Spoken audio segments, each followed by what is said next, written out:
یہ وہ رسول اللہ صلی اللہ تعالیٰ علیہ وسلم کے جانثار صحابہ ہیں جنہوں نے اسلام میں اپنی پوری زندگیاں لگائی. ایک مدینے کی خاتون ہے، ایک عورت ہے، مدینے کی عورت، ایک احد کے میدان میں. یہ بہت ساری تاریخ ہے، احد کے میدان میں بہت ساری تاریخ ہے، ایک سے ایک قربانیاں ہیں جنگ احد کے اندر. مدینے کی ایک عورت دوڑتی ہوئی آئی حضور پاک صلی اللہ تعالیٰ علیہ وسلم کے پاس، کہا یا رسول اللہ، سنا ہے میرا جوان بیٹا شہید ہو گیا، اگر آپ اجازت دیں تو میں اپنے بیٹے کی میت کو دیکھوں، میں اپنے بیٹے کی لاش کو دیکھوں. رسول اللہ صلی اللہ علیہ وسلم نے فرمایا خاتون تیرا بیٹا ہے تو دیکھ سکتی ہے، جاؤ. وہ میدان میں ڈھونڈنے لگی تو جوان بیٹا شہید ہوا ہے، میدان میں پڑا ہے. ہمارے ہاں اگر کوئی کسی کا ایکسیڈنٹ بھی ہو جائے تو گھر میں ماتم شروع ہو جائے گا، کیا سے کیا ہو جائے گا. وہ خاتون آتی ہے اپنے بیٹے کو دیکھ کر بہت تیز چیخنا چلانا نہیں کرتی، جبہ اٹھا دیا بیٹے کا اور اس کے بعد جسم کو پلٹ دیا، الٹا کر کے پیٹھ کے پیچھے ہاتھ پھیرنے لگی.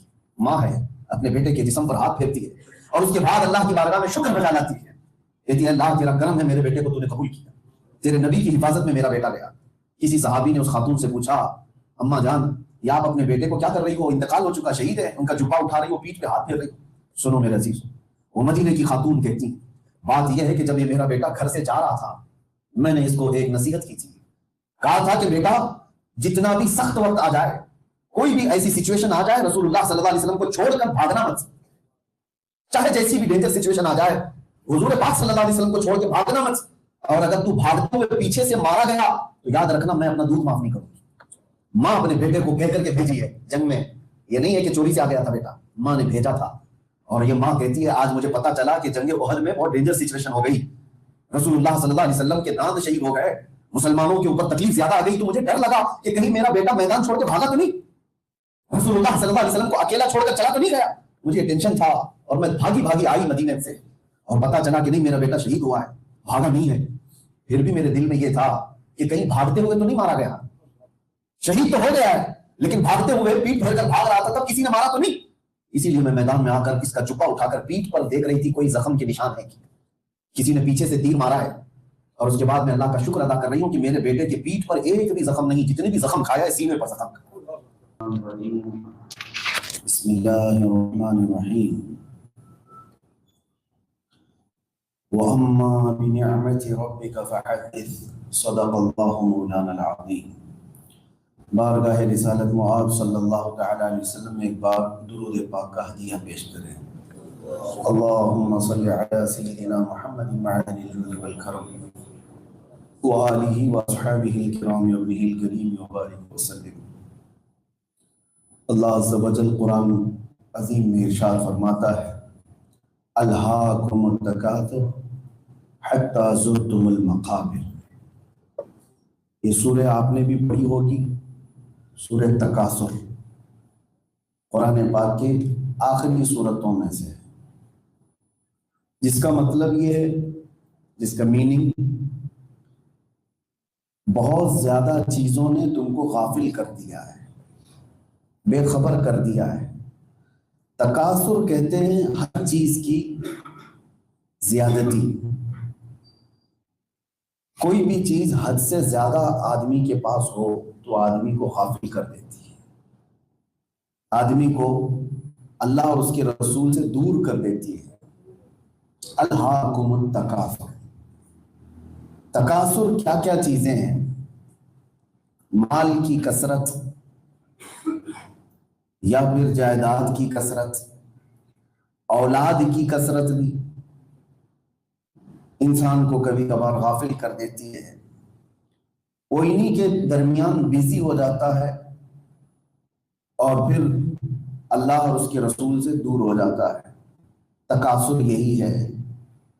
اور انسان کی خواہشات کی بھی کثرت، زیادتی، اوور تھنکنگ، یہ ساری چیزیں انسان کو غافل کرتی ہیں. اس کا علاج کیا ہے؟ رسول پاک صلی اللہ تعالی علیہ وسلم کی حدیثوں سے بھی ہم سنیں گے، لیکن قرآن یہ کہتا ہے حتی زرتم المقابر. تم جاؤ قبروں کو دیکھ لو. قبروں میں جو سوئے ہوئے لوگ ہیں وہ اپنے زمانے کے بہت طاقتور لوگ تھے، بہت پیسے والے لوگ بھی تھے. ان میں سے کئی ایسے لوگ ہیں جو کبھی زمین پر پیر نہیں رکھتے تھے، ہمیشہ اونچی اونچی گاڑیوں میں سفر کرنے والے لوگ ہیں، لیکن ان کی قبروں کے اندر آج سوائے ان کی ہڈیوں کے کچھ بھی نہیں ہے۔ کبھی اگر کسی کی قبر کھولی جائے تو بہت پرانی کھوپڑی، بہت پرانی ہڈیاں صرف اتنی ملتی ہیں، اور کبھی ان کو دیکھ کر کے احساس ہوتا ہے کہ یہ وہ لوگ ہیں جو اپنے وقت کے پہلوان تھے، لوگ ان سے ڈرتے تھے، بڑے محلوں میں، بڑے فلیٹس میں رہنے والے لوگ ہیں۔ تو اسی لیے رب تعالیٰ فرماتا ہے تم اپنی زندگی میں ان کو جا کر دیکھ لو قبرستان میں، کہ ان کے پاس بہت کچھ تھا لیکن وہ پھر بھی کس طرح سے اپنی مٹی میں آرام کر رہے ہیں۔ ہمیں بھی کثرت نے، بہت زیادہ چیزوں نے غافل کیا ہوگا۔ جب انسان کے پاس کچھ چیزیں زیادہ ہو جاتی ہیں تو انسان غافل ہونے لگتا ہے۔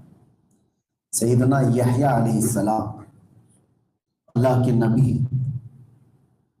آدھی روٹی کھاتے تھے رات کو اور پوری رات عبادت میں کھڑے رہتے تھے، پوری رات کھڑے رہتے تھے۔ وہ نبی ہیں۔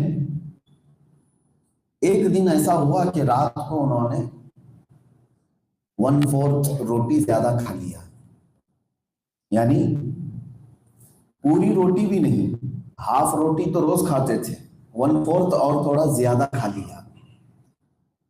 1/4 زیادہ کھایا تو آدھی رات کھڑے ہوئے، پھر نیند آئی اور سو گئے۔ یہ کوئی ناجائز چیز نہیں ہے، حرام نہیں ہے، لیکن نبی ہیں تو صبح ہوئی تو اللہ تعالیٰ کی طرف سے ان کو یہ پیغام آیا، اے یحییٰ 1/4 روٹی نے تجھ کو مجھ سے دور کر دیا، یہ زیادتی نے تجھ کو مجھ سے دور کر دیا۔ ہاف روٹی کھاتے تھے اور صبح تک مجھ سے بات کرتے تھے، پاؤ روٹی زیادہ کھا لیا تو سو گئے۔ تو یہ تو نبیوں کی شان ہے۔ جب ہمارے اندر بھی کھانا زیادہ ہو جاتا ہے تو عبادت سے بندہ دور ہونے لگتا ہے۔ کسی بھی چیز کی لمٹ ہونا بہت ضروری ہے۔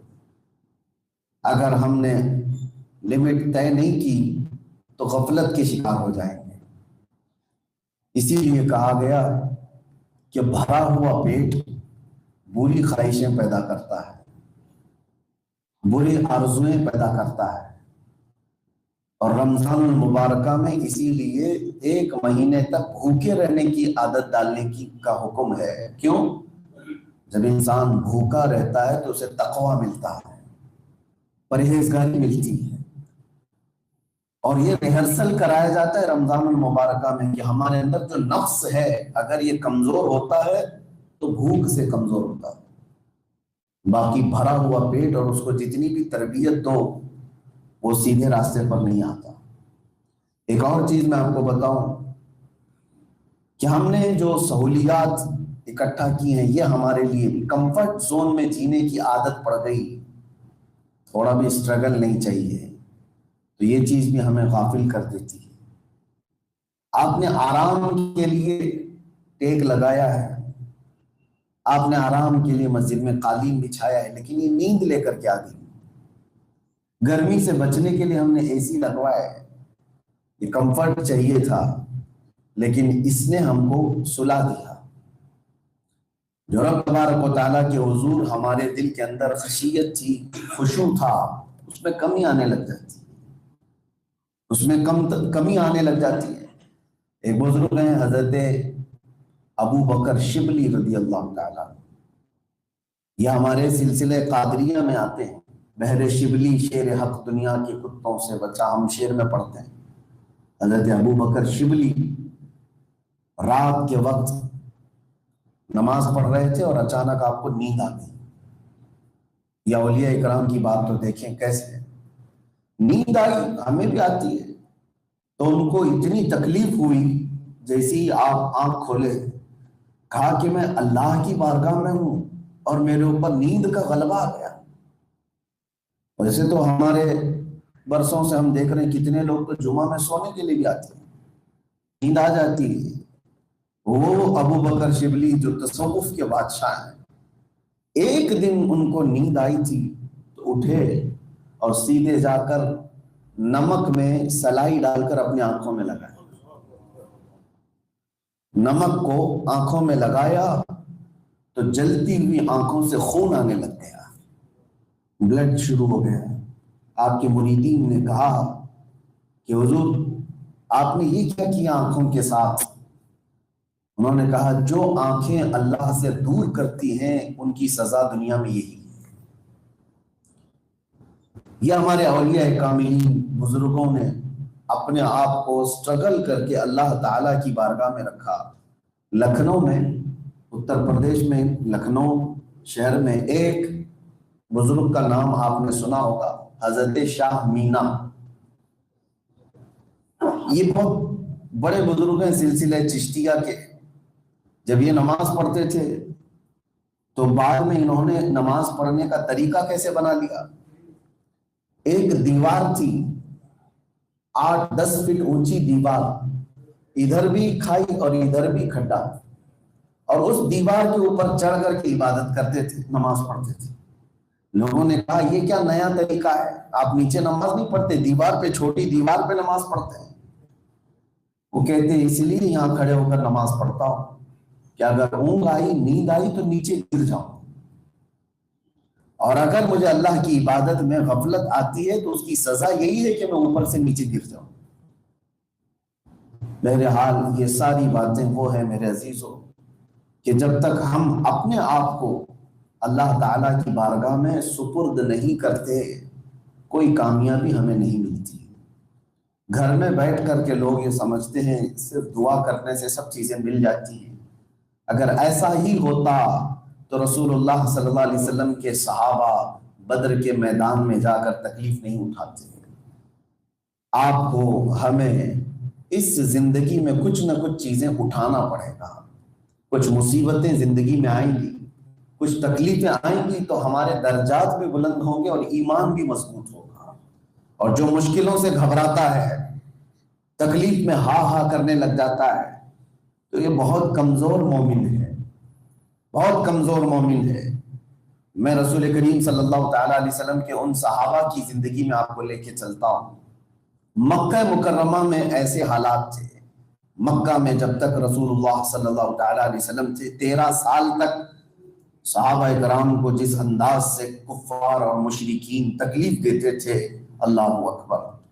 بلال حبشی رضی اللہ تعالیٰ عنہ کو کس طرح سے ایذائیں دی گئیں، گرم ریت پر ننگی پیٹھ پہ سلایا جاتا تھا، ان کے سینے پر پتھر رکھے جاتے، یہاں تک کہ روایات میں ہے دہکتے ہوئے انگاروں پر بھی ان کو سلایا گیا، ان کے پیٹھ کا گوشت گل گیا تھا، ان کی ریڑھ کی ہڈی دکھتی تھی۔ ایک صحابی حضرت زید بن دثنہ رضی اللہ تعالیٰ عنہ، کافروں نے ان کو پکڑ لیا اور مکہ کے بازار میں لا کر ان کو سولی پر چڑھایا، ایک کھمبے سے باندھا، اور اس کے بعد ان کے ناخن کو پکڑ سے پکڑ کر کھینچا تھا۔ حضرت زید بن دثنہ، ان کی ناک کاٹی گئی، ان کے کان کاٹے گئے، ان کے ہونٹ کاٹے گئے، یہاں تک کہ ان کی آنکھوں میں گرم سلائیاں پھیری گئی تھی۔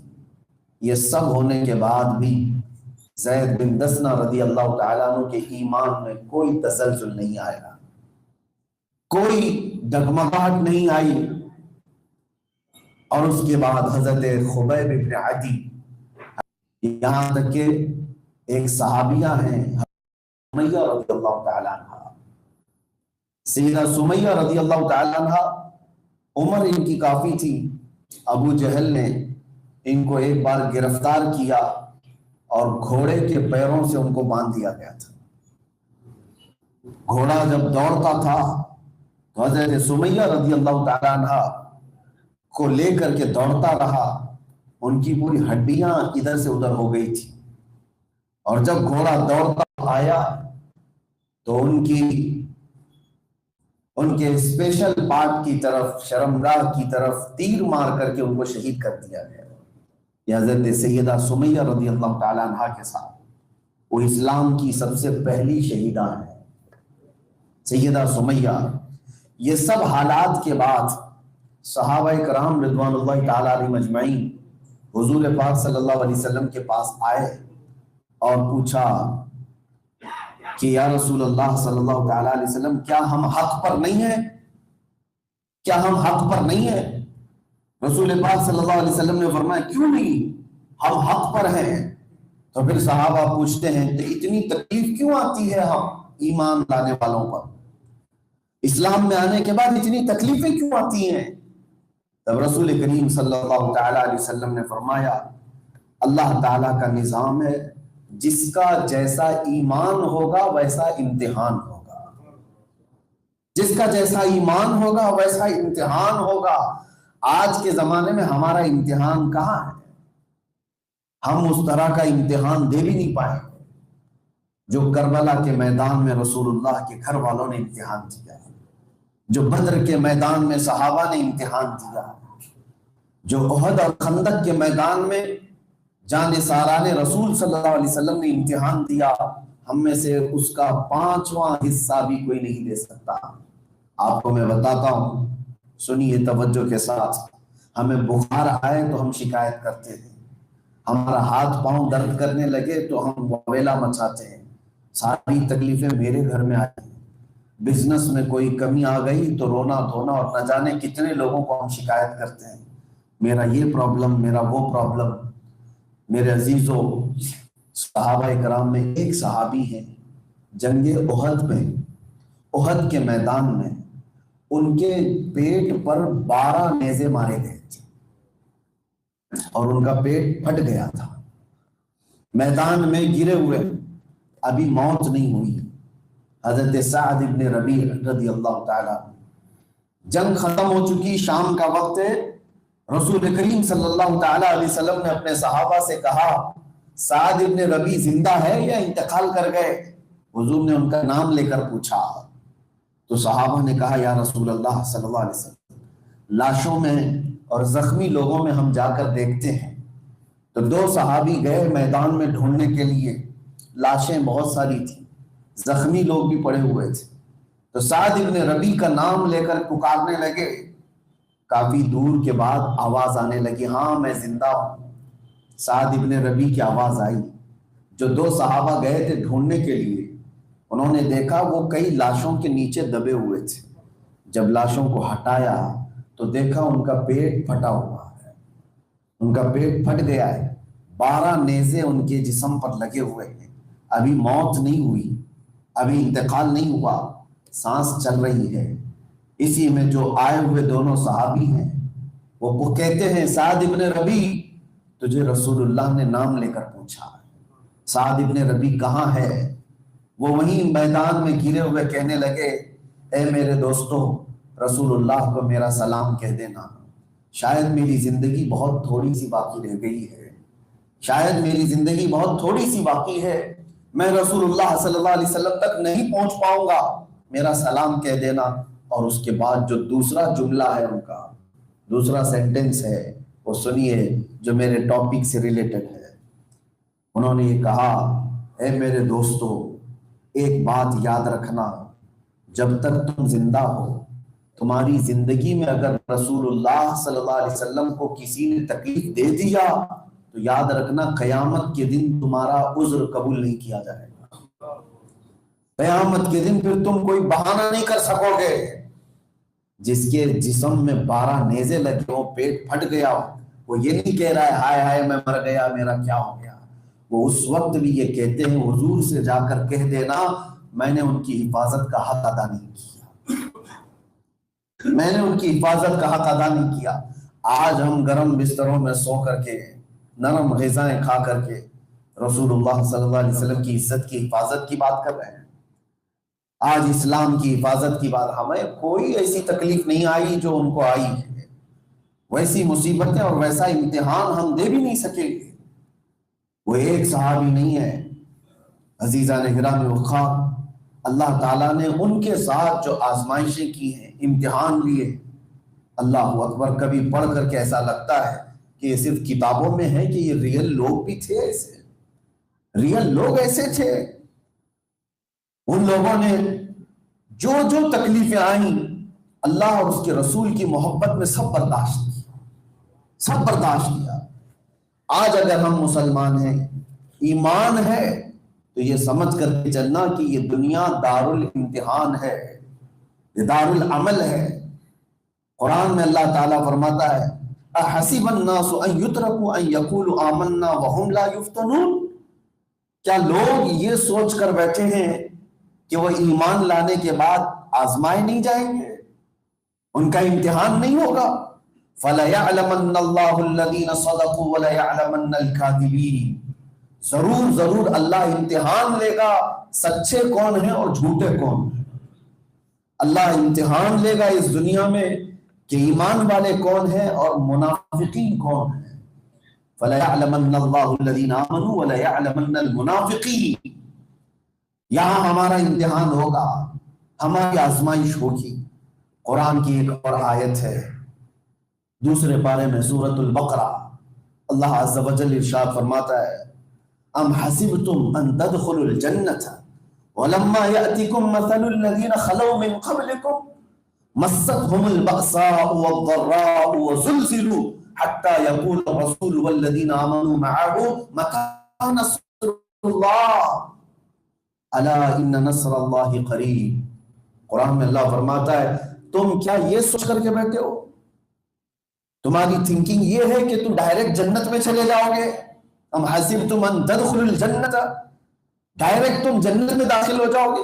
ولما یأتکم مثل الذین خلوا من قبلکم، اور پہلے والوں کو جیسے آزمائش آئی، امتحان ہوا، تکلیف آئی، کیا تمہیں ویسی نہیں آئے گی؟ تم یہ سوچ کر کے بیٹھے ہو؟ اللہ فرماتا ہے پہلے والوں کو سختی اتنی آئی تھی، مستهم البأساء والضراء وزلزلوا، ان کو ہلا دیا گیا تھا، اتنی مصیبت آئی تھی کہ وہ ہل گئے تھے اور رسول اللہ سے یہ پوچھتے تھے اللہ کی مدد کب آئے گی، اللہ کی مدد کب آئے گی۔ ان کے ساتھ جو معاملات ہوئے میرے عزیزوں، ایک صحابی ہیں انس بن نذیر رضی اللہ تعالی عنہ، جنگ احد میں ان کی لاش نہیں ملی، انس بن نذیر ان کی لاش نہیں ملی، کافروں نے ان کی لاش کو پوری طرح سے رون دیا تھا۔ ان کی بہن آئی، ان کی سسٹر صرف ایک انگلی دیکھ کر کے پہچانا، ایک انگلی میدان میں ملی، کہا کہ میرے بھائی انس بن نذیر کی انگلی، اس کے علاوہ جسم کا کوئی حصہ سلامت نہیں ملا۔ یہ وہ انس بن نذیر ہے جس کو پورے جسم کے ساتھ رون دیا تھا کافروں نے، صرف ایک انگلی بچی تھی، ایک انگلی۔ اور اسی جنگ احد کے اندر حنظلہ رضی اللہ تعالی، یہ جوان دولہا ہے جس کی شادی آج ہی ہوئی ہے، مدینے میں پہلی رات کا دولہا ہے، رات کے وقت اپنی بیوی اپنی دلہن کے ساتھ سو رہا ہو اور باہر آواز آئی کہ رسول اللہ صلی اللہ علیہ وسلم احد کے میدان میں جا رہے ہیں۔ بیوی سے کہا الوداع، مجھے اجازت دو، میں جنگ میں جا رہا ہوں، رسول اللہ کے ساتھ جا رہا ہوں۔ اور بیوی ایسی نہیں تھی کہ یہ کہے کہ ارے آج تو شادی کی اور مجھے چھوڑ کے جا رہے ہو، کس کے بھروسے جا رہے ہو، جانا ہی تھا تو شادی کیوں کیا؟ نہیں، ان کی دلہن کہتی ہے میرے سرتاج اللہ حافظ، جاؤ، اگر صحیح سلامت واپس آؤ گے تو میں فخر سے غازی کی بیوی کہلاؤں گی، اور اگر نہیں آ پائے تو کوئی ٹینشن کی بات نہیں، تب بھی میں فخر سے کہوں گی شہید کی بیوہ، شہید کی بیوہ۔ وہ عورتیں تھیں مدینے کی، کون سی عورت آج کے زمانے میں قربانی دینا چاہتی ہو؟ کوئی عورت ہے؟ میں عورتوں کی قربانیاں بھی بتاتا ہوں۔ حنظلہ چلے گئے میدان میں، دوپہر کے وقت وہ شہید ہو گئے، ایک رات کا دولہا قتل ہو گیا۔ یہاں تک کہ رسول اللہ صلی اللہ تعالی علیہ وسلم جب لاشوں کو جمع کر رہے تھے، صحابہ نے کہا یا رسول اللہ صلی اللہ علیہ وسلم، ہم نے حنظلہ کو قتل ہوتے ہوئے تو دیکھا، شہید ہوتے ہوئے دیکھا، لیکن لاش کہیں نہیں ہے میدان میں۔ حضور نے فرمایا حنظلہ کی لاش کو فرشتے اٹھا کر لے گئے اور غسل دے رہے ہیں، اور غسل دے کر کے لایا گیا۔ صحابہ نے پوچھا یا رسول اللہ صلی اللہ علیہ وسلم، آپ نے تو فرمایا جو شہید ہو جاتا ہے اس کو غسل نہیں دیا جاتا، مسئلہ آپ کو بھی معلوم ہوگا، شہید کو غسل نہیں دیا جاتا، اس کو ڈائریکٹ دفن کیا جاتا ہے انہی کپڑوں میں، اس کی یہ عزت ہے۔ دوسروں کو یہ غسل دیا جائے گا، کفن پہنایا جائے گا، لیکن شہید کو نہیں۔ حضور سے صحابہ نے پوچھا یا رسول اللہ پھر ان کو غسل کیوں دیا صاحب فرشتوں نے؟ حضور فرماتے ہیں اس کی بیوی سے جا کر پوچھو، پتہ چلے گا یہ اپنی بیوی سے رات کے وقت جو وقت گزارا تھا اس پر غسل واجب ہو گیا تھا۔ جو شوہر اور بیوی کے درمیان جنابت کے بعد غسل واجب ہوتا ہے، حنزلہ پر رات میں غسل واجب ہو گیا تھا، لیکن یہ دیر نہ ہو جائے حضور سے پیچھے ہونے میں، اس لیے بغیر غسل کیے آ گیا تھا۔ ان کے اندر یہ جذبہ تھا کہ نہانے میں مجھے ٹائم نہ ویسٹ ہو جائے، حضور کی جماعت سے میں پیچھے نہ ہو جاؤں۔ اور صحابہ کو حضور فرماتے ہیں حنزلہ کو جو غسل دیا گیا وہ شہادت کا غسل نہیں ہے، وہ جنابت کا غسل ہے۔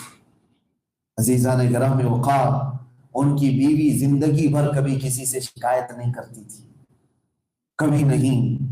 یہ وہ رسول اللہ صلی اللہ تعالی علیہ وسلم کے جانثار صحابہ ہیں جنہوں نے اسلام میں اپنی پوری زندگیاں لگائیں۔ ایک مدینے کی خاتون ہے، ایک عورت ہے، مدینے کی عورت، یہی احد کے میدان میں۔ یہ بہت ساری تاریخ ہے، احد کے میدان میں بہت ساری تاریخ ہے، ایک سے ایک قربانیاں ہیں جنگ احد کے اندر۔ مدینے کی ایک عورت دوڑتی ہوئی آئی حضور پاک صلی اللہ تعالی علیہ وسلم کے پاس، کہا یا رسول اللہ، سنا ہے میرا جوان بیٹا شہید ہو گیا ہے، اگر آپ اجازت دیں تو میں اپنے بیٹے کی میت کو دیکھوں، میں اپنے بیٹے کی لاش کو دیکھوں۔ رسول اللہ صلی اللہ علیہ وسلم نے فرمایا خاتون تیرا بیٹا ہے، تو دیکھ سکتی ہے، جا۔ وہ میدان میں ڈھونڈنے لگی تو جوان بیٹا شہید ہوا ہے، میدان میں پڑا ہے۔ ہمارے ہاں اگر کوئی کسی کا ایکسیڈنٹ بھی ہو جائے تو گھر میں ماتم شروع ہو جائے گا، کیا سے کیا ہو جائے گا۔ وہ خاتون آتی ہے اپنے بیٹے کو دیکھ کر، بہت تیز چیخنا چلانا نہیں کرتی، جبہ اٹھا دیا بیٹے کا اور اس کے بعد جسم کو پلٹ دیا، الٹا کر کے پیٹھ کے پیچھے ہاتھ پھیرنے لگی۔ ماں ہے، اپنے بیٹے کے جسم پر ہاتھ پھیرتی ہے اور اس کے بعد اللہ کی بارگاہ میں شکر بجا لاتی ہے، کہتی ہے اللہ تیرا کرم ہے، میرے بیٹے کو تو نے قبول کیا، تیرے نبی کی حفاظت میں میرا بیٹا گیا۔ کسی صحابی نے اس خاتون سے پوچھا اماں جان یا آپ اپنے بیٹے کو کیا کر رہی ہو، انتقال ہو چکا، شہید ہے، ان کا جبہ اٹھا رہی ہو، پیٹھ پہ ہاتھ پھیر رہی ہو۔ سنو میرے عزیز، وہ مدینے کی خاتون کہتی ہیں بات یہ ہے کہ جب یہ میرا بیٹا گھر سے جا رہا تھا میں نے اس کو ایک نصیحت کی تھی، کہا تھا کہ بیٹا جتنا بھی سخت وقت آ جائے، کوئی بھی ایسی سچویشن آ جائے، رسول اللہ صلی اللہ علیہ وسلم کو چھوڑ کر بھاگنا مت، چاہے جیسی بھی ڈینجر سچویشن آ جائے، حضور پاک صلی اللہ علیہ وسلم کو چھوڑ کے بھاگنا مت، اور اگر تو بھاگتے ہوئے پیچھے سے مارا گیا تو یاد رکھنا میں اپنا دودھ معاف نہیں کروں گی۔ ماں اپنے بیٹے کو کہہ کر کے بھیجی ہے جنگ میں، یہ نہیں ہے کہ چوری سے آ گیا تھا بیٹا، ماں نے بھیجا تھا۔ اور یہ ماں کہتی ہے آج مجھے پتا چلا کہ جنگ احد میں بہت ڈینجر سچویشن ہو گئی، رسول اللہ صلی اللہ علیہ وسلم کے دانت شہید ہو گئے، مسلمانوں کے اوپر تکلیف زیادہ آ گئی، تو مجھے ڈر لگا کہ کہیں میرا بیٹا میدان چھوڑ کے بھاگا تو نہیں، رسول اللہ صلی اللہ علیہ وسلم کو اکیلا چھوڑ کر چلا تو نہیں گیا، مجھے یہ ٹینشن تھا، اور میں بھاگی بھاگی آئی مدینے سے اور پتا چلا کہ نہیں میرا بیٹا شہید ہوا ہے، بھاگا نہیں ہے۔ پھر بھی میرے دل میں یہ تھا کہ کہیں بھاگتے ہوئے تو نہیں مارا گیا، شہید تو ہو گیا ہے لیکن بھاگتے ہوئے پیٹ پھیر کر بھاگ رہا تھا، تب کسی نے مارا تو نہیں۔ اسی لیے میں میدان میں آ کر اس کا جبہ اٹھا کر پیٹھ پر دیکھ رہی تھی کوئی زخم کے نشان ہے کہ کسی نے پیچھے سے تیر مارا ہے، اور اس کے بعد میں اللہ کا شکر ادا کر رہی ہوں کہ میرے بیٹے کے پیٹھ پر ایک بھی زخم نہیں، جتنے بھی زخم کھایا ہے سینے پر زخم کھایا۔ وہ ماں کیسی جو اپنے بیٹے کی شہادت کو بھی یہ طریقے سے دیکھ رہی ہے کہ لڑتے ہوئے مرا ہے یا بھاگتے ہوئے مرا ہے۔ مدینے والے لوگ تھے، رسول کریم صلی اللہ تعالی علیہ وسلم کے تربیت یافتہ تھے۔ ایک عورت اور ہے مدینے کی، توجہ چاہتا ہوں، ہمارے گھر میں دور دراز تک بھی ہم ڈھونڈ کر نہیں لا سکتے۔ حضور پاک صلی اللہ تعالی علیہ وسلم جنگ میں جا رہے تو ایک عورت آئی مدینے کی، اس کے ہاتھ میں صرف 1.5 سال کا بچہ ہے، کہا یا رسول اللہ صلی اللہ علیہ وسلم اس کو بھی اپنے ساتھ لے لیجیے. کہا 1.5 سال کے بچے کو کوئی جنگ میں بھیجے گا؟ 1.5 سال سے 2 سال کا بچہ ابھی چلنے کے قابل بھی ہوا ہو. حضور پاک صلی اللہ علیہ وسلم نے پوچھا اس کا کیا کیا جائے، اس کو کیوں لے کر کے آئی؟ وہ خاتون کہتی ہے یا رسول اللہ مدینے کی ہر عورت فخر کے ساتھ اپنے بیٹے، اپنے شوہر یا اپنے بھائی کو بھیج رہی ہے، میرے گھر میں کوئی نہیں، میرے شوہر کا انتقال ہو گیا، ایک جنگ میں وہ بھی شہید ہو چکے ہیں، میرے بھائی میرے باپ کوئی نہیں رہ گئے، صرف یہ 1.5 سال کا بچہ میرے پاس ہے. میں نے سوچا کہ اس کو ہی لے کر کے آؤں حضور کی بارگاہ میں. کہا اس کا کیا کیا جائے؟ اللہ اکبر، جب بھی میں یہ یاد کرتا ہوں تو روٹے کھڑے ہو جاتے ہیں. مدینے کی عورتوں کا ایمان کیا تھا. وہ کہتی ہے یا رسول اللہ مجھے پتا ہے میرا بیٹا لڑ نہیں سکتا، چل نہیں سکتا، لیکن اتنا تو ہو سکتا ہے اپنے صحابہ کے ہاتھ میں میرے بچے کو دے دیں، جب دشمنوں کی طرف سے تیر آئے تو بچانے کے لیے میرا بچہ ڈھال تو بن سکتا ہے. اس کو اٹھا لے صحابہ، کفار و مشرکین کی طرف سے تیر آئے تو میرے بچے کو ڈھال تو بنا سکتے ہیں. اللہ اکبر، اس کے بچے کو لیا نہیں گیا، لیکن میرے آقا صلی اللہ تعالی علیہ وسلم کی محبت کے آنسو نکل آئے. اسی لیے مدینے سے میرے آقا اتنی محبت کرتے تھے کہ وہاں کے گھر گھر سے میرے آقا کی قربانی کی خوشبوئیں آتی تھی. ہر گھر رسول اللہ صلی اللہ علیہ وسلم کے قدموں پر نچھاور تھا. آج میرے عزیزوں تھوڑی سی مصیبتوں پر ہم کیا کیا کہہ جاتے ہیں، چھوٹی سی تکلیفوں کو ہم برداشت نہیں کر پاتے، اور رسول اللہ صلی اللہ تعالی علیہ وسلم کے وہ جانثار صحابہ ہیں. ایک بات اور میں بتاؤں، سٹرگل کرنا سیکھو، امتحان سے گزرنا سیکھو، امتحان میں کھڑے ہونا سیکھو. حضور پاک صلی اللہ تعالی علیہ وسلم اپنے گھر سے نکلے، یہ جو کثرت ہے نا ہم کو غافل کر رکھی ہے. آپ مجھے بتاؤ لاسٹ کب ہم بھوکے رہے، پورا دن بھوکے رہے روزہ چھوڑ کر کے؟ کبھی ایسا ہوا ہے آپ کی زندگی میں کہ پیسے بھی نہیں، کھانے کی کوئی چیز ہی نہیں؟ آج تک زندگی میں اللہ نے ایسا نہیں موقع دیا ہوگا. آج کے دور میں جہاں تک سمجھتا ہوں ویسا مسکین کوئی دکھتا بھی نہیں کہ وہ کھانا خود سے نہیں کھایا، وہ الگ بات ہے، لیکن مجبوری ایسی آ گئی ہو کہ گھر میں 1 روپیہ بھی نہیں، روٹی کا 1 ٹکڑا بھی نہیں. ایسا کسی پر آیا آج تک؟ نہیں آیا ہوگا. کھانے کو اللہ نے کبھی ہمیں محتاج نہیں رکھا آج تک، کبھی نہیں. لیکن رسول اللہ صلی اللہ علیہ وسلم کے گھرانے کی بات کرتا ہوں. ایک دن دوپہر کے وقت اپنے گھر سے نکلے. حضرت ابو ہریرہ کہتے ہیں رضی اللہ تعالی، مجھے شدت کی بھوک لگی تھی، میں رسول اللہ سے شکایت کرنے کے لیے باہر آیا تھا. حضور پاک صلی اللہ علیہ وسلم کو دیکھا، وہ گھر سے باہر نکلے، اور حضور سے جا کر میں نے کہا یا رسول اللہ بھوک نے مجھے بے قابو کر دیا، میں باہر آ گیا. حضور صلی اللہ علیہ وسلم نے اپنا جبہ اٹھایا تو اس پر 2 پتھر بندھے ہوئے تھے. ابو ہریرہ سے کہتے ہیں اے ابو ہریرہ میرا بھی وہی حال ہے، میں نے پیٹ میں کوئی چیز ڈالی نہیں. ایک روایت اور میں آپ کو بتاتا ہوں، حضرت ابو ایوب رضی اللہ تعالیٰ عنہ کے گھر رسول اللہ صلی اللہ علیہ وسلم گئے تھے. اس میں بھی ابو ہریرہ فرماتے ہیں کہ ابو ایوب انصاری رضی اللہ تعالیٰ عنہ نے بکری کے گوشت کا سالن لا کر حضور کے پاس رکھا.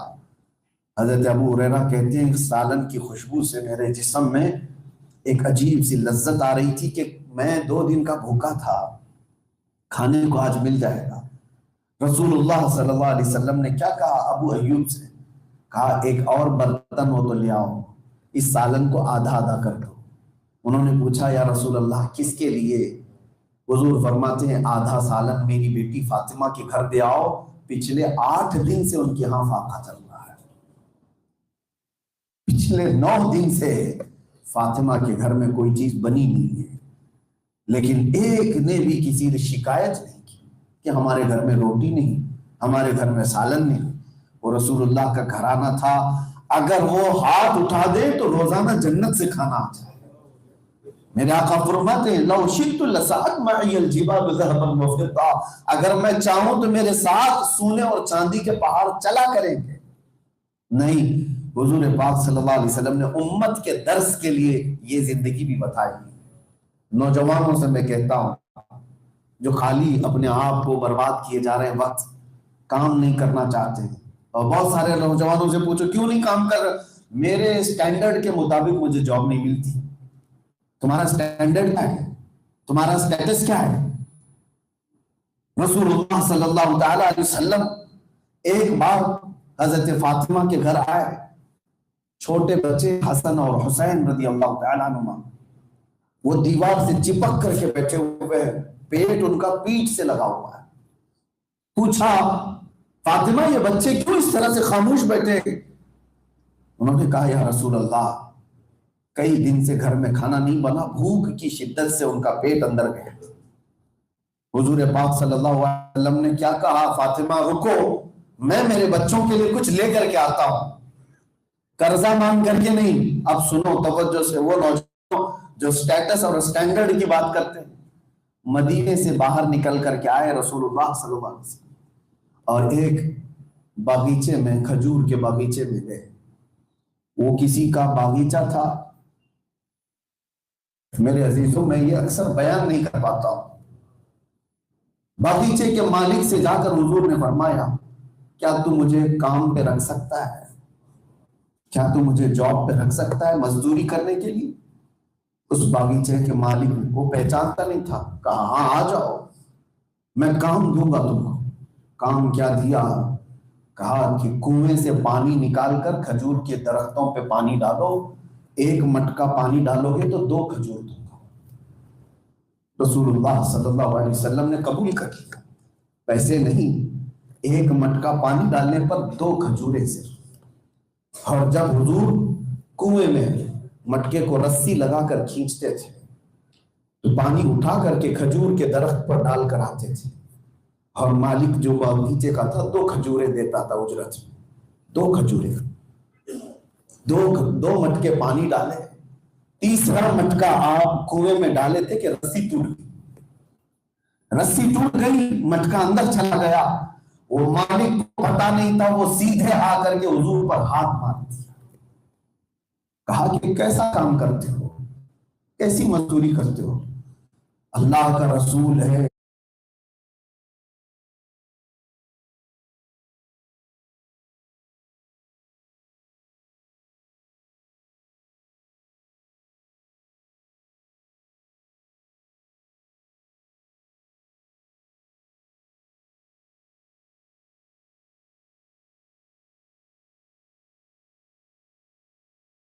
سید الانبیاء ہے.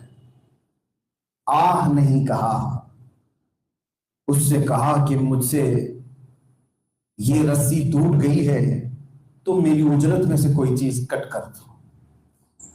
اس نے کہا جاؤ، تم ضرورت مند لگتے ہو. 6 کھجوریں دے دیا اور کہا جاؤ. 6 کھجوریں لے کر میرے آقا صلی اللہ علیہ وسلم آئے. کہا فاطمہ بچے کہاں ہیں؟ میں ان کے لیے غذا لے کر کے آ گیا. آج ہمارے بچے کہتے ہیں میرے سٹینڈرڈ کے مطابق کام نہیں ملتا، ہمارے سٹیٹس کے مطابق ہمیں کام جاب نہیں ملتی. وہ کائنات کا آقا و مولا سید الانبیاء کنویں سے پانی نکال کر درخت پہ ڈالنے کو بھی حیا نہیں سمجھتا. میرے عزیزو، اللہ کے نبی صلی اللہ علیہ وسلم نے اس دنیا میں ہمیں اسٹرگل کرنا سکھایا ہے. بہت زیادہ آج ہم کمفرٹ زون میں جو جینے کی عادت ڈال چکے ہیں، یہی کمفرٹ چیزیں ہم کو اللہ اور رسول سے دور کر چکی ہیں. کیا کیا چیزیں اللہ نے ہم کو نہیں دیا. سب نعمتیں ہمارے پاس ہیں، سب نعمتیں ہمارے پاس ہیں. آپ کو پتا ہے ایک سانس اندر جاتی یہ نعمت ہے، ایک سانس باہر جاتی یہ نعمت ہے. میں نے ہاسپٹل میں دیکھا ہے کتنے ایسے لوگ ہیں جو ڈائلیسس پر ہیں. ڈائلیسس کس لیے ہوتا ہے؟ جب پیشاب نہیں نکلتا تو اندر کا پانی مشین پورا نکال کر فلٹر کرتی ہے اور پھر بلڈ کو واپس باڈی میں ڈالتی ہے، پانی الگ کرتی ہے. ایک پروسیس 4 گھنٹے چلتا ہے. میرے والد کو میں دیکھتا تھا، میرے والد بڑے عالم دین تھے، ان کا درد دیکھتا تھا. وہ روزے کے عالم میں بھی 4 گھنٹے ڈائلیسس کرتے تھے. تو میں نے ان سے پوچھا کہ اتنی تکلیف کہا بیٹا یہ چیز دیکھو اللہ کا نظام کیسا ہے، زندگی بھر جب تم کو پیشاب کی حاجت یوں گئے اور یوں آ گئے، کبھی تم کو احساس ہی نہیں ہوا کہ کتنی بڑی نعمت اللہ نے تمہیں دیا ہے۔ آج اگر پیشاب بھی رک گیا ہے تو 4 گھنٹے لگتے تھوڑا سا پانی نکالنے کے لیے ڈاکٹرز۔ ہم کو اللہ تعالیٰ نے بھوک لگنے کی نعمت دی ہے، بھوک نہ لگے تو تم کچھ کھا نہ سکتے، پیٹ بھر جائے اس کا احساس ہوتا ہے، یہ بھی ایک نعمت ہے۔ ہر چیز ہمارے پاس اللہ نے دی ہے، ابھی ہم کو آزمایا نہیں گیا، ہم کو ابھی تکلیفیں اور امتحانات میں لایا نہیں گیا، لیکن میرے عزیزو اتنا آرام سے رہنے کے بعد میں سوال کرتا ہوں کہ بندہ اگر فجر میں غائب ہے، فجر کی نماز نہیں پڑھا، ظہر اس کی چلی گئی، عصر چلی گئی، مغرب چلی گئی، عشاء چلی گئی، پھر اس سے سوال ہوگا فَبِأَيِّ آلَاءِ رَبِّكُمَا تُكَذِّبَانِ، تم میری کون کون سی نعمتوں کو جھٹلاؤ گے؟ تجھے زندگی گزارنے کے لیے میں نے ہر چیز دی، لیکن تو اللہ کے لیے کتنا وقت دی؟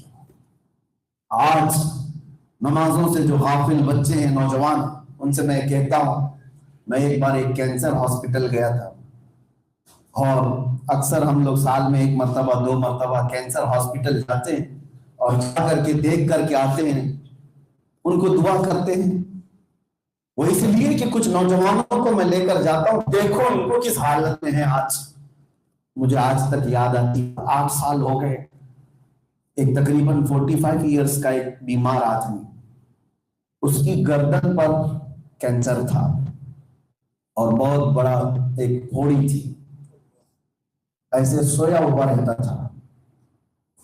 اس کے قریب جیسے ہی گیا تو وہ رونے لگا، کہا حضرت میرے لیے دعا کر دو۔ کہا سب کے لیے دعا کرنے آئے؟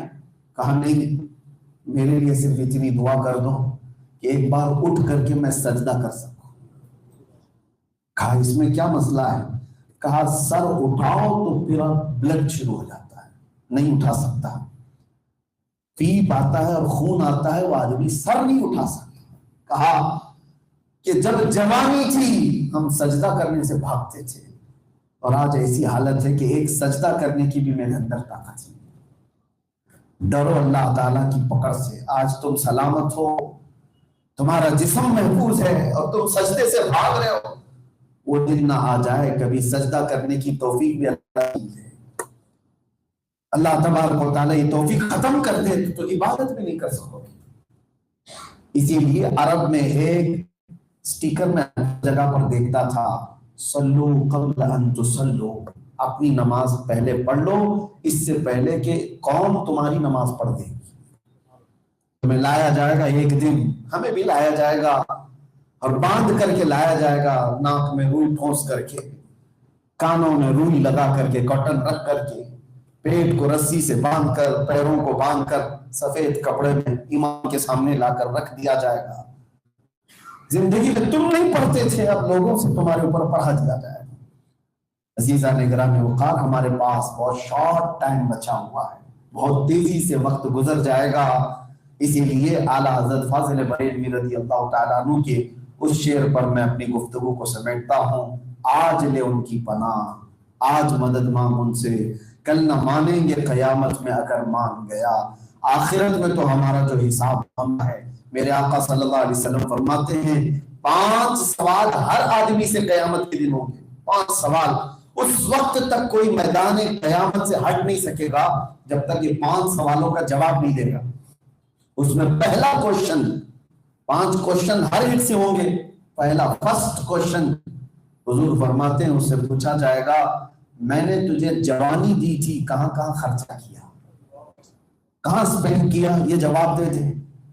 محدثین فرماتے ہیں اس ایک کوشچن کے آنسر میں کسی کو 500 سال لگ جائیں گے، کسی کو 600 سال لگ جائیں گے۔ سب سے ڈیفیکلٹ یہ جواب ہوگا، بتانا پڑے گا کہ رات کہاں گزارتا تھا، بتانا پڑے گا کہ رات بھر، اگر سوال ہوگا کہ موبائل چلاتا تھا، گیم کھیلتا تھا، سوشل میڈیا پہ تھا، ہر چیز کا جواب تو ہمیں دینا ہے۔ اسی لیے آج ہمیں اپنا احتساب کی ضرورت ہے۔ آ جاؤ بارگاہ مصطفیٰ صلی اللہ تعالیٰ علیہ وسلم میں، میرے نبی نے ہم کو جس طرح سے جینے کا سلیقہ دیا اللہ ہمیں ویسا جینے کی توفیق عطا فرما دے۔ رب کریم ہم مومنین کو بڑے امتحانات سے محفوظ فرمائے۔ مولا ہم کمزور لوگ ہیں، ہم غریب لوگ ہیں، تیرے امتحان اور آزمائش کے قابل نہیں ہیں۔ رب العالمین ہم سب کو آوارہ ہونے سے محفوظ فرما دے۔ اے اللہ ہم سب کو تیرے دربار سے اور تیرے نبی کے قدموں سے دور ہونے سے بچا دے۔ یا رب العالمین ہم غریب مسلمان ہیں، آج ہمارا کوئی پوچھنے والا نہیں، آج ہمارے درمیان کوئی تربیت دینے والا شیخ نہیں، آج ہمارے درمیان ہاتھ پکڑ کر چلانے والا کوئی مرشد نہیں۔ اے رب العالمین فقط تیری مدد ہے، فقط تیری مدد ہے، فقط تیری مدد ہے۔ ہمارے بچوں کو جب آوارہ ہوتے ہوئے دیکھتے ہیں تو ڈر لگتا ہے مولا، ان بچوں کا کون پرسان حال اور مددگار ہوگا۔ اے رحمان و رحیم ہمارے نوجوان بچوں کے دلوں میں عشق مصطفیٰ عطا فرما دے، ان کو تیرے حبیب پاک کے قدموں کے پیچھے چلنے کی توفیق عطا فرما دے۔ یا رب کریم یا احسن الخالقین ہمارے چھوٹے بچوں کے اندر تیرے حبیب پاک صلی اللہ علیہ وسلم کی محبت و عقیدت عطا فرما دے، اسلام پر جینے مرنے کی توفیق عطا کر، ہماری ماں اور بہنوں کو قربانیوں کا سلیقہ عطا کر، ہمارے گھروں میں حرام روزی سے ہماری حفاظت فرما، حلال کھلا اور تقوی عطا فرما۔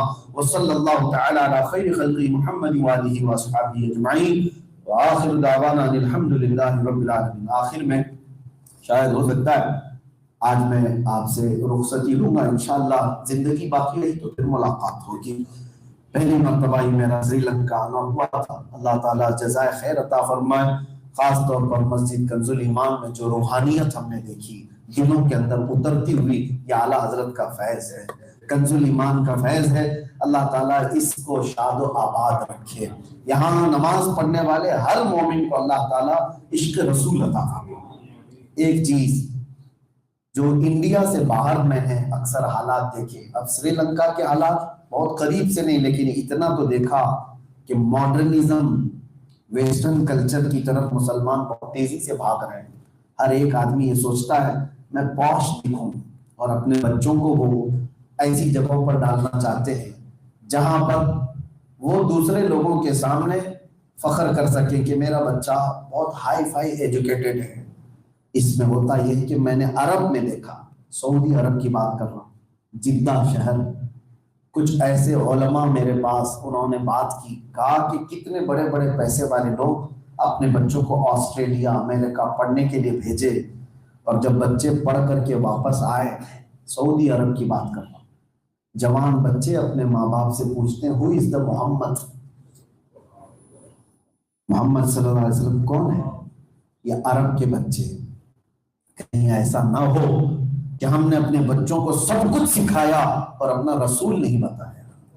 اس لیے میرے عزیزو آپ پڑھاؤ لکھاؤ، لیکن اتنی بات یاد رکھو کہ اپنے بچوں کو جب علم کی شروعات دو تو قرآن سے شروع کرو۔ بڑے اسکولوں میں پڑھاؤ، بڑی یونیورسٹیوں میں پڑھاؤ، لیکن دین سے دور مت رکھو۔ آج سری لنکا میں اس ایجوکیشن کے نظام کی ضرورت ہے کہ بچہ تمہارا اسکول جاتا ہو لیکن حافظ قرآن بھی بنے، وہ رسول اللہ کی محبت والا بنے۔ گھروں میں باہر بھی اس کا نظام قائم رکھیں، ورنہ آگے آنے والا کلچر بہت ڈینجر ہے۔ آپ کے بچے بھی کبھی آپ سے سوال نہ کر لیں، اللہ اکبر، ایتھیزم بہت بڑھ رہا ہے، خدا کو نہیں مانتے لوگ، اللہ نہیں ہے، اسلام نہیں ہے، محمد نہیں ہے، قرآن نہیں ہے، معاذ اللہ۔ اس ایتھیزم سے بچانے کے لیے اپنے بچوں کو روزانہ حضور کی محبت سکھاؤ، اور قرآن سے محبت رسول آتی ہے۔ اللہ تعالیٰ آپ سب کی اور ہماری گھروں کی حفاظت فرمائے۔ وصلی اللہ تعالی علی خیر خلق محمد وآلہ وصحبہ اجمعین وآخر دعوانا الحمدللہ رب العالمین۔ السلام علیکم۔